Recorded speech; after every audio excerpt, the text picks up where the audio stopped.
Happy Saturday.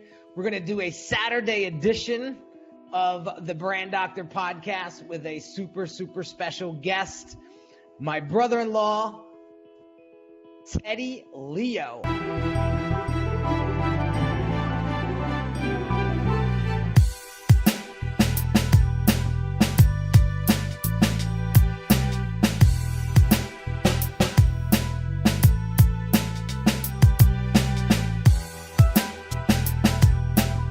What is going on, my dude? What's up? So real quick, Teddy was going back to college on Thursday. The giant snowstorm comes through, gets stranded at my house for the next 4 days. So it was actually a blessing in disguise, right, Ted? Because you got so much shit done for your business, and as you're putting all this stuff together, I'm like, why don't we just do a podcast about all of this that you got going on? Because, dude, I have to tell you, you are one of the most inspiring young bucks. And I'm not just saying that because you're my brother-in-law. I'm saying it because your hustle and your passion behind what it is that you do is so contagious. It's so infectious. And I don't think I ever told you this before, but it's really inspiring and it's really driving me inside of my business. So I just wanted to give you a huge shout out for that. The second thing I want to ask you is this. Let's get into the meat and potatoes. So you're 20 years old, right? Yeah. So you began a company called Tao Creative, and I'm going to shut up, but I want to ask you, like I ask all my guests, why did you create Tao Creative in the first place?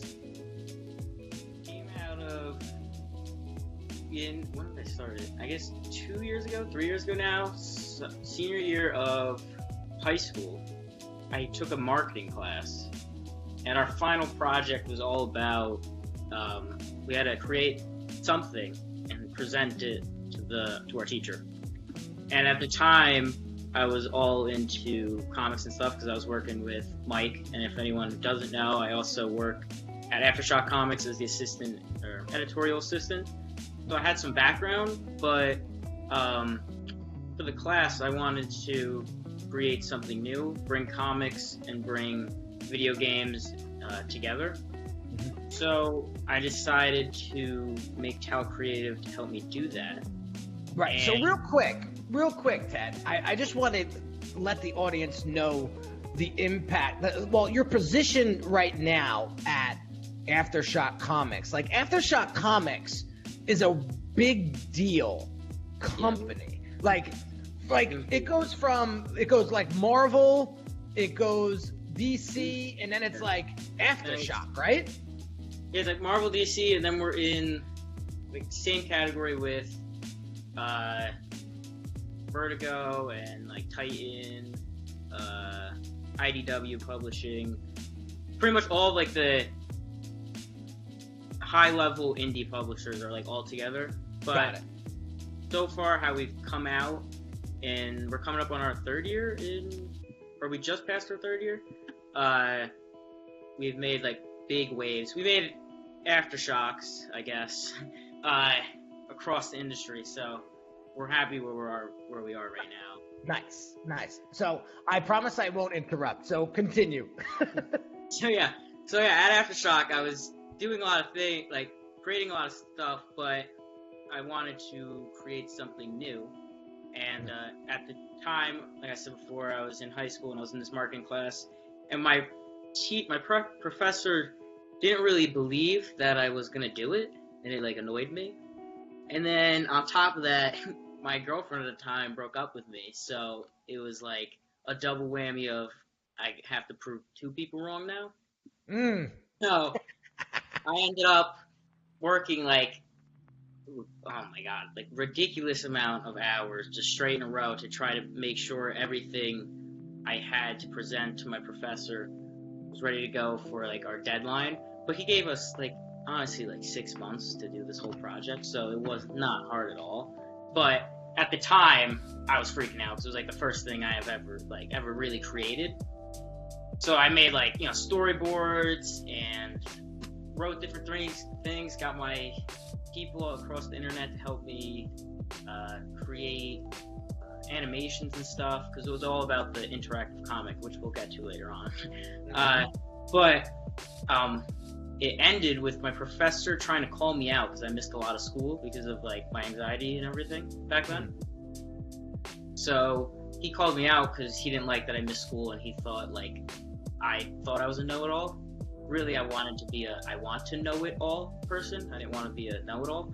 So he didn't get that really. So he tried to call me out one day to present, and he thought he was going to get me like off my toes so he could give me like a failing grade.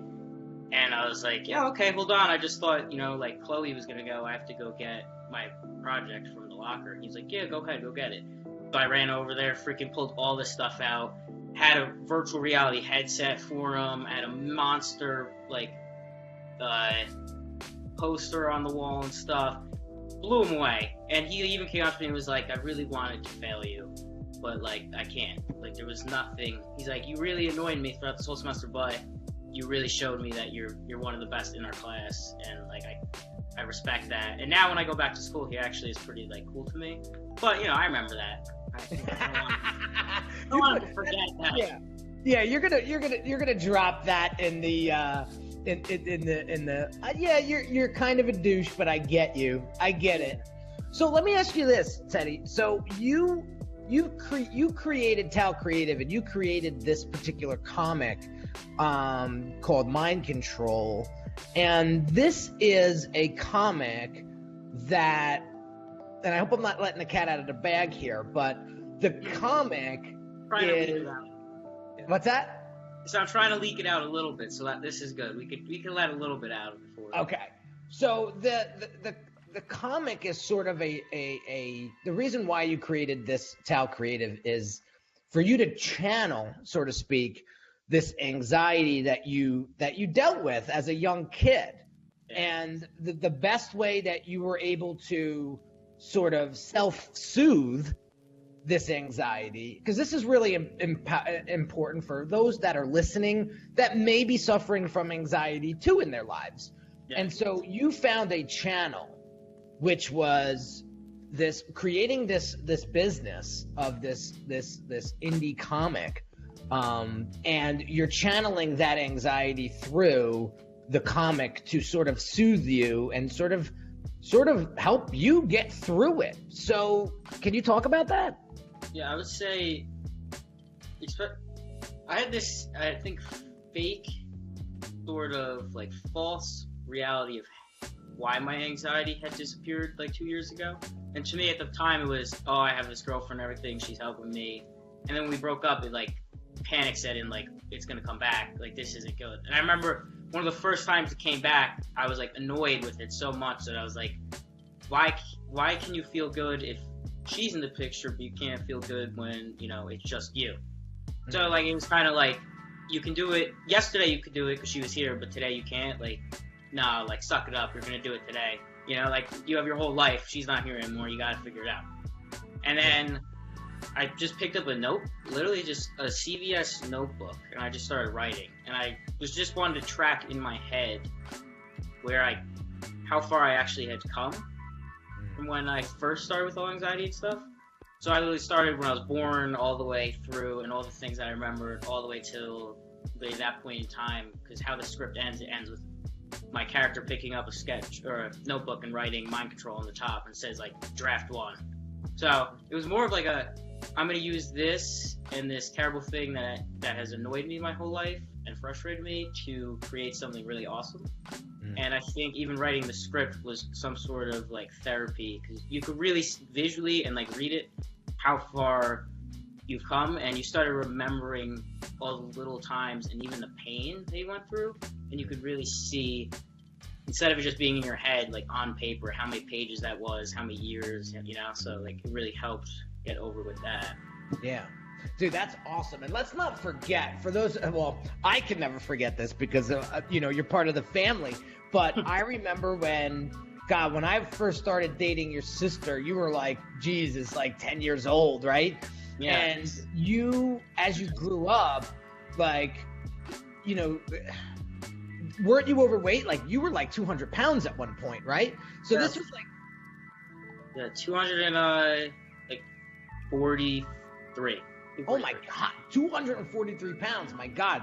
So, so I've seen this transformation. Look at you now. Like, how much do you weigh now? Right now, 150, like 5. Oh my God. So you lost like a person.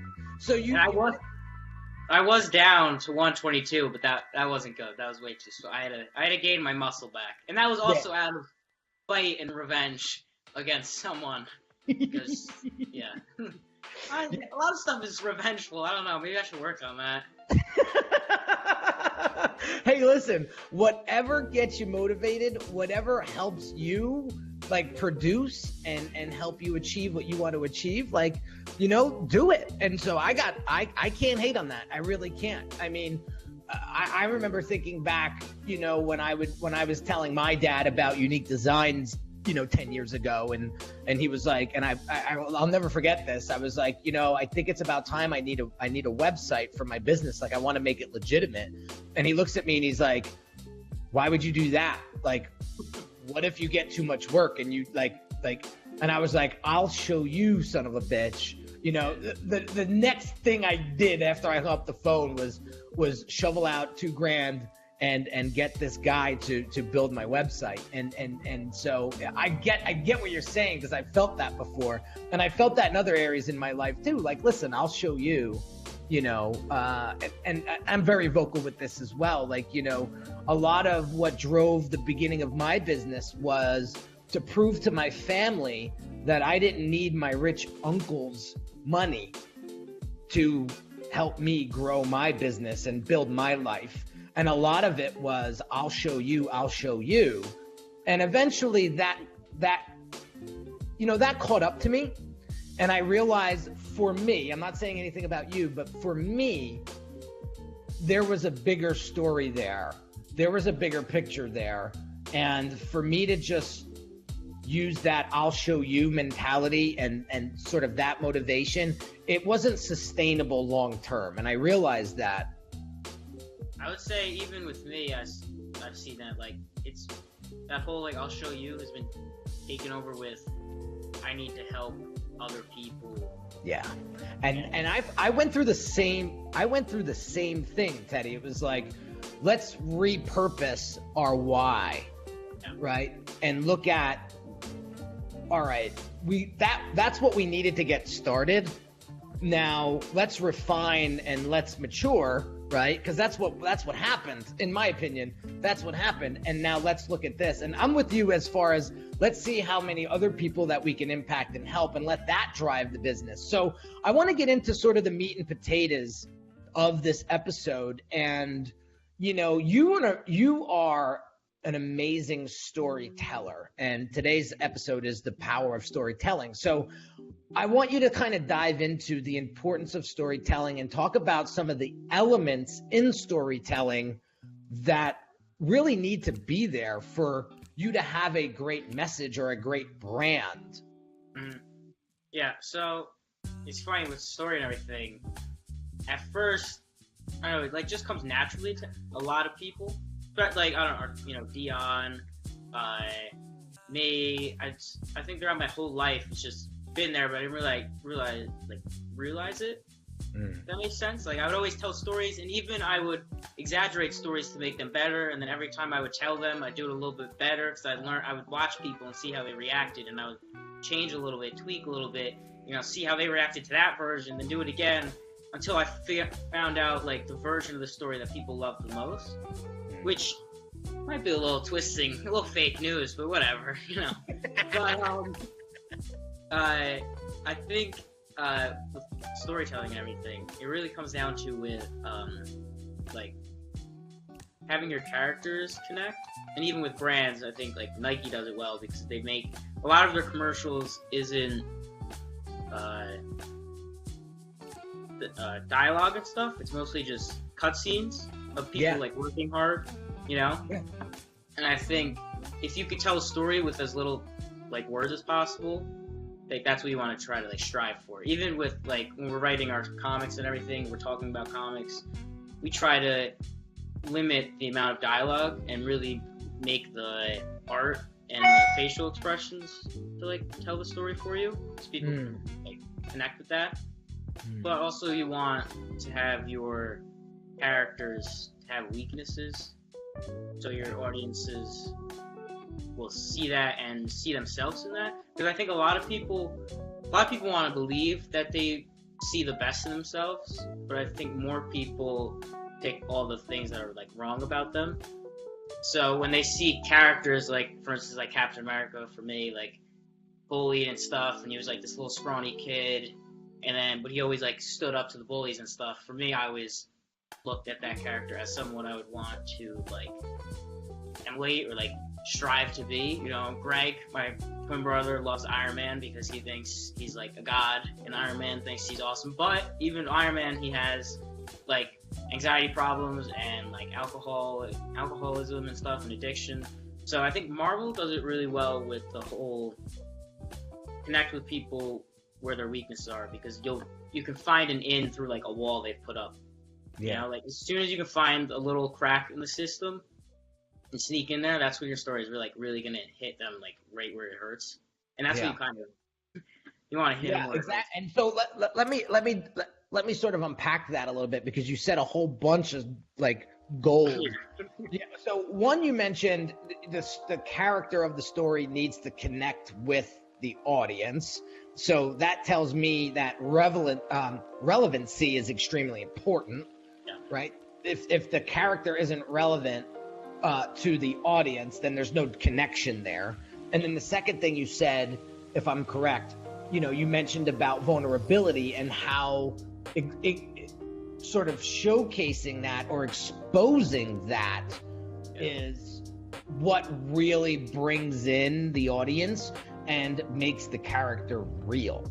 Yeah, I think if you can make the character real enough that they can see themselves struggling like they are, then it's like you pretty much won, because they're so invested now in the character, because they see themselves in there, that they'll pretty much do anything, buy the next chapter, read the next issue, because they want to see what happens.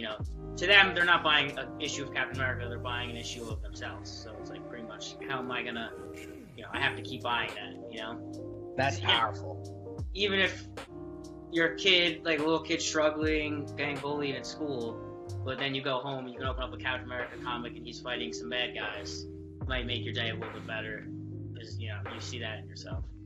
And so getting back to Mind Control and getting back into your comic, can you kind of walk us through, without letting the cat out of the bag, so to speak, kind of walk us through what it, like at a high level, what the comic is about? Yeah.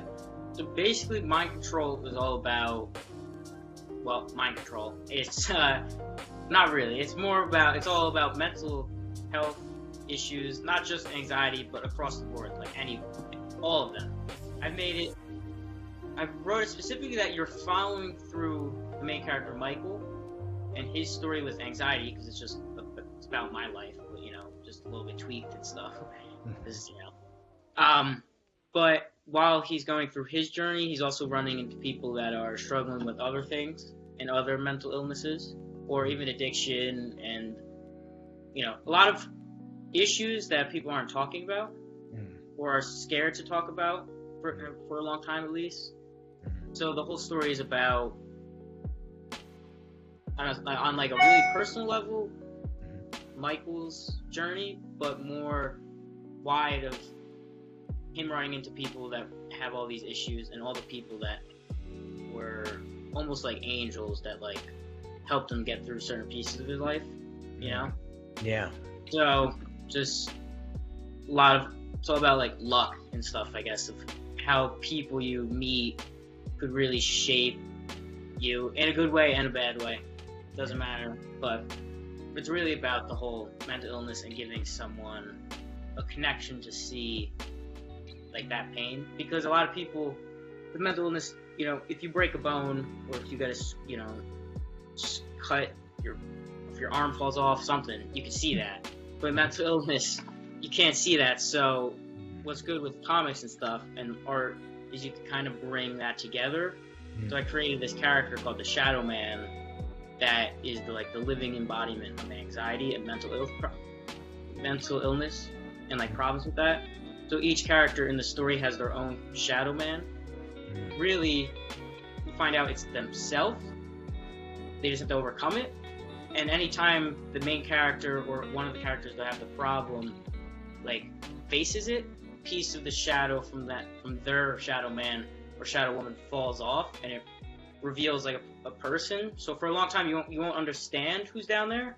You just understand like there's someone there. I wonder who that bad guy is, until the final issue for Michael at least, for when I finally got over my anxiety, is all the shadow drops after he stands up to him and he's just looking at himself. But he's an older version. So as a little kid, he wouldn't recognize his older self. But as an older kid, finally standing up to him, he's just staring at himself like, wow, it was me. I just had to like come over myself and get out of my way. Dude, you're giving me goosebumps, bro. Like, I'm not gonna lie. So a couple things here that I want to point out. I think one of the things you said in the beginning, you mentioned that you bring out the things in this comic that people aren't talking about. Yeah. And I think shedding light on that clearly brings you to the top, when it comes to attention and engagement and, sort of the relevancy, because everybody has skeletons, right? And everyone's afraid to talk about them and keeps them in the closet as long as they can. And I can tell you from experience that, when I let the skeletons out and started to dance with them a little bit, I felt like I had like a new lease on life. And it feels like you're projecting all of this from your real life into this comic, and it's really starting to play out as this whole how you sort of saw life in your eyes up until 20 years of age. And I think it's just so fascinating how you've been able to articulate that in such a way, in such a creative way. And just having the Shadow Man and connecting the Shadow Man to your own self. And you mentioned also how until someone finally realizes that the biggest reason why they're not accomplishing what they want to accomplish in life is because they're in their own fucking way. Yeah. Like, that's when the door opens and the clarity appears and you're like, oh, wow. Like, I didn't realize life could be this good. And like, that's a breath of fresh air, isn't it? Yeah. I mean, even thinking about yesterday, I was showing you the whole score for it, the whole original song. And if you asked me 3 years ago if I would have to be dealing with someone over in like Eastern Europe to create a score, I'd be like, no, like I don't even want to call like Domino's Pizza to order a pizza, like that freaks me out. I wouldn't want to Skype someone and try to create something, So like, it's really just you're in your way and you have to move. And the whole comic is really about that, trying to get people out of the way. That's awesome. And so let's dive into this a little bit deeper, because this is funny. So since you've been home for winter break, we've spent a lot of time together, and I've watched you, and you've been very vocal with me talking about the progress of this comic, and you've been talking to me about like all the different parts of it. So you have your illustrators, you have your composer who literally from scratch created a theme, not a theme song, but like the audio to the actual comic. So there's all these moving pieces, right? And as a 20-year-old, I have to give you props. You've learned to sort of get out of your own way, and at such a young age, you've already said to yourself, I'm not going to be able to do this comic if I'm the one trying to do it all. And so I'm going to hire the illustrator. I'm going to hire the composer. I'm going to so talk to me about that and how that's been so helpful for you to get this project like to where it's at today. Yeah. I mean, it's crazy if you think about like, I don't know, like I'm good at art. I can draw and everything.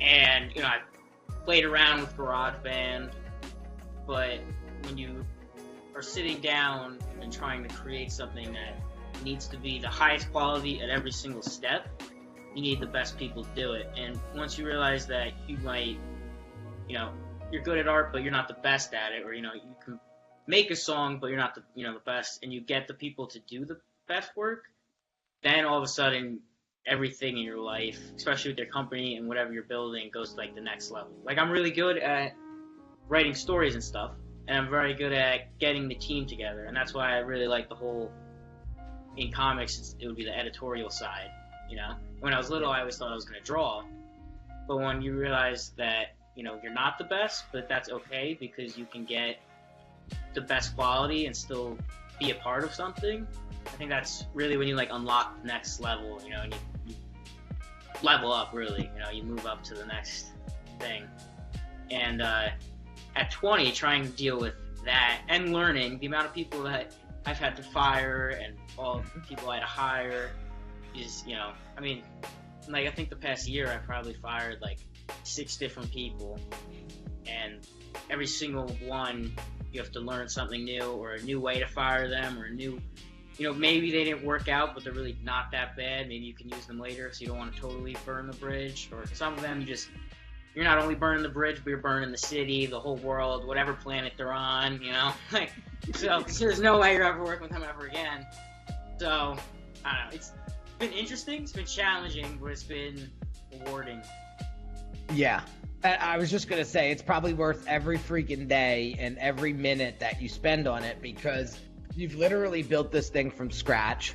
You're literally building this brand, if you will, you know, of mind control, and you have all of these different moving parts. And man, I have to tell you, I wish I had the experience at 20 that you have today. It's just so impressive. Like, I'm 37, and I would say, you know, it took me I would say about 3-4 years ago, I finally learned how to, you know, manage a team and manage all these moving parts. And then I realized that I'm not the greatest project manager on the planet. And so I need to have somebody that's really strong in that sense.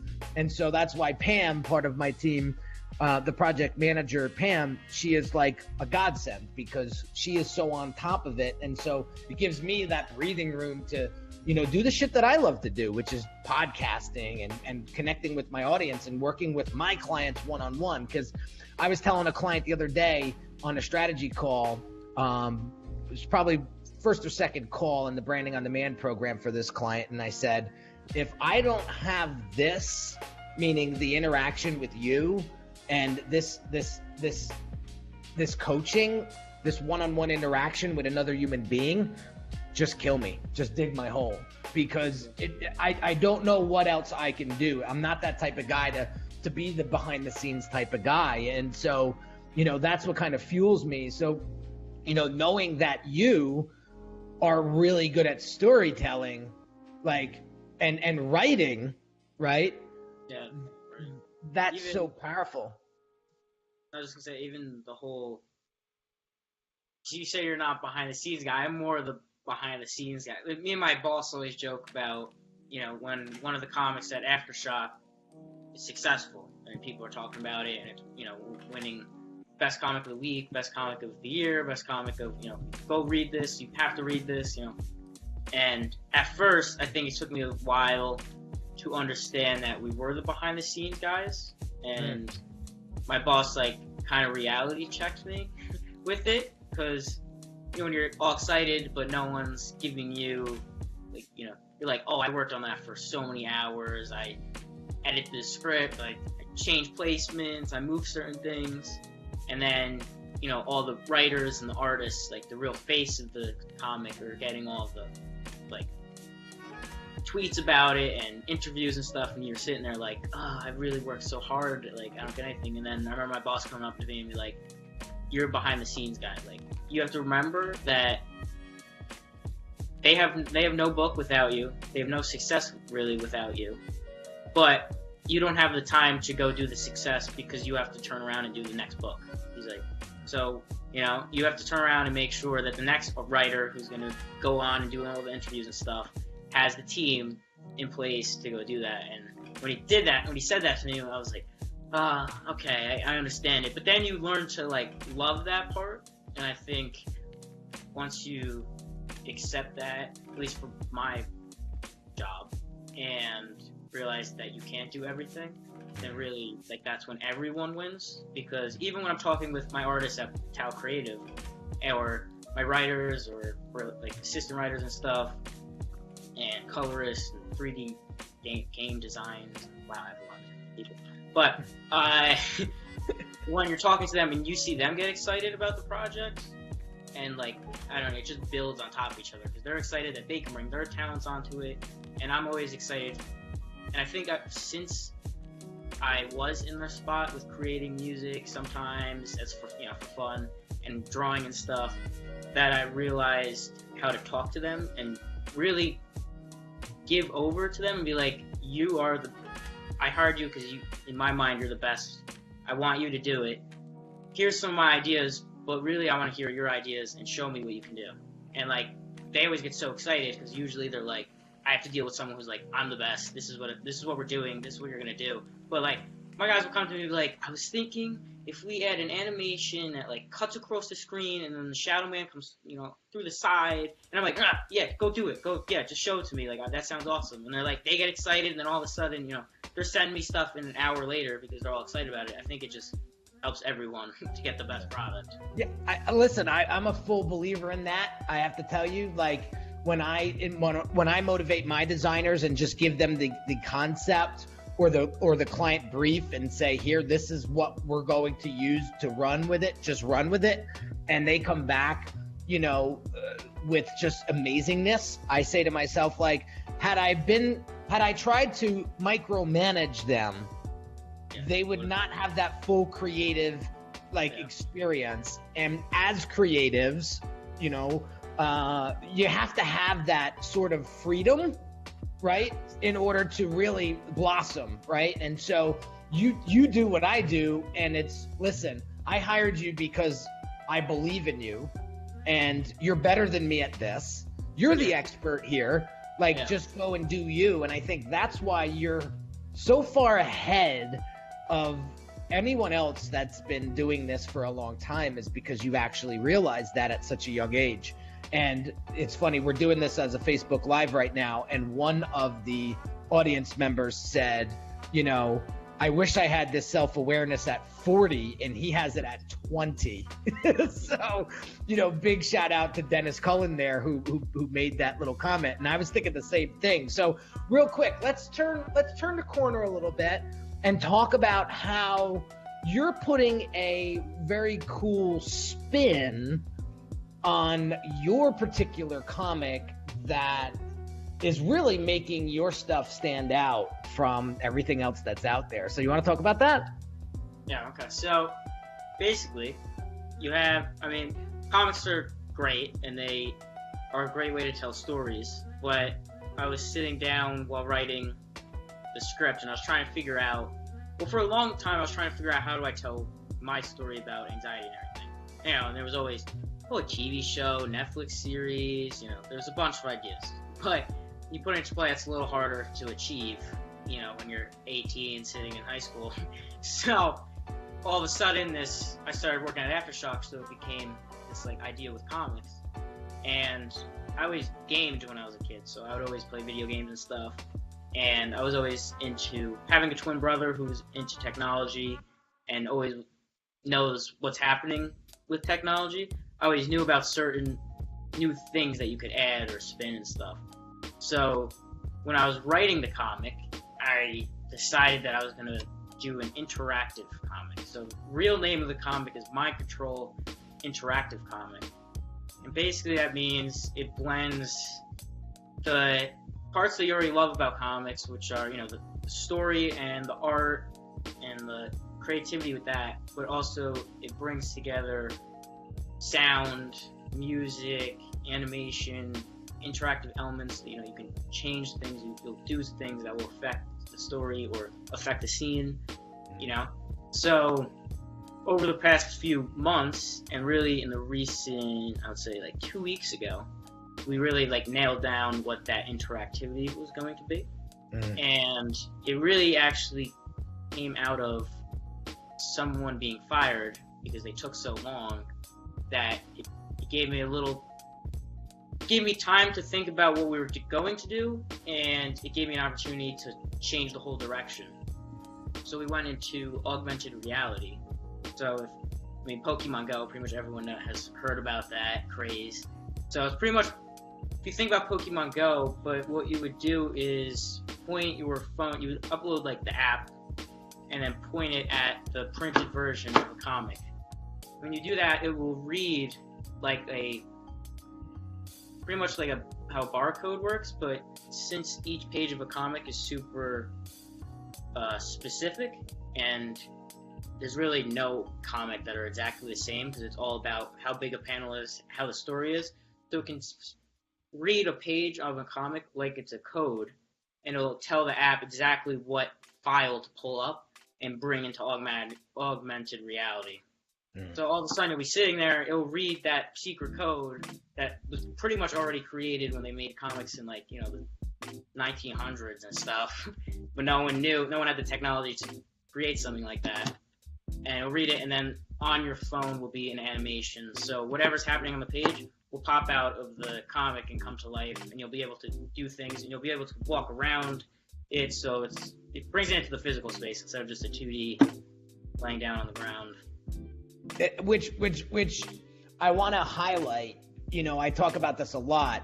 When I just want to make sure my thing is plugged in here. That'd be bad. We just did this whole thing. Yeah, thank God. Can you imagine? My laptop is about to go dead after this awesome podcast in the middle of it, right? God. You'd have to run upstairs. I know. Yeah, we just have to finish it upstairs. So I'm laughing. Like, for those that are listening on the podcast, you're not going to be able to appreciate this, but Teddy is in my wife's office, and my wife has purple walls. Yeah, and so it's not the most masculine backdrop for Teddy right now on a Facebook Live. but so I had to put some context to it. But that's why the purple walls are in the background, because he's actually in my wife's office. So anyway, real quick, not to go off track, I want to get back to what we were talking about, and I hope I didn't lose my train of thought. Oh, so one of the things that I stress and I sort of preach is that when you include people into the story, so when you dialogue with them, when they become part of the story, that's when the emotions start to bubble. That's when the connection really starts to happen, and that bond between the character and the person watching or reading or listening, whatever, right? That starts to mold. And for you to take comics to the next level with this, you're bringing the reader into the story where they now actually have control over it, which is another powerful point of storytelling. And, in the midst of storytelling, when I do storytelling via email marketing or when I do these podcasts and stuff, I'm always asking questions, because that's the best way you can bring people in. And so, it's very powerful that you're doing this. And I have to tell you, I would have never thought of this in a million years. And for you to be able to do this and actually execute it, it's extremely impressive. It's extremely impressive. So, God, where do we go from here? Like, where are you at right now? Like you showed me yesterday what the composer came up with, for the comic. And I was extremely impressed with what that person developed. And so with all these moving parts, where do you see it all coming together, and when? And, I would love to have our audience, follow back up with you somehow, some way, where maybe they want to get a copy of the comic when it's out, or maybe they want to follow your story. So can you share with us how we can sort of connect with you after this podcast? Yeah. So as of right now, we're shooting for sometime in the summer release date. Okay. But since we're literally creating everything. We're creating the whole business and everything as we go. You know, it's been hard. Yeah, I said hopefully we were gonna do it last summer, but things didn't work out because we had to create while we go. So hopefully this summer. It looks like, especially this past month of being off of school and everything, a lot of things are coming together fast. So I think that's super possibly it happens. I don't know. I've said it so much that it's coming out in like this or like a few months from now, and it doesn't. It's like let me down now. But hopefully summer, and we're on social media pretty much. Past few days we started building that up, and I'm trying to think. We just created our Instagram account, so I actually have to look at what did we finally. Oh yeah, it's mindcontrol_comic. Okay. So if you want to go follow that, we're in the process of like building some hype over there. And then our Twitter is, if you look up mindcontrol.com, it should come up. mindcontrol_com. But over there, we're trying to build up our audience and our following so you could stay up to date over there.